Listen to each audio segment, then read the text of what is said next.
అందరి మీద పూలు పెట్టండి.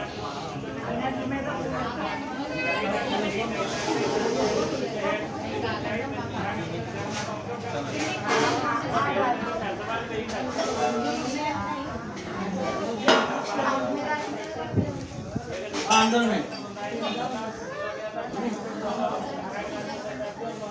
ఇప్పుడు ఒక్క మాట వినండి, ఇటు చూడండి. 22 మంది ఎవరంటే పంచలోక పాలకులు 5 ఎవరు? వినాయకుడు, విష్ణుమూర్తి, బ్రహ్మదేవుడు, ఈశ్వరుడు,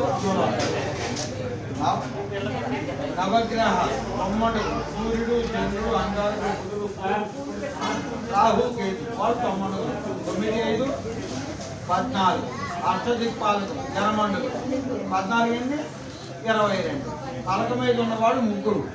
ఎవరెవరు? మహాకాళి, మహాలక్ష్మి, మహాసరస్వతి.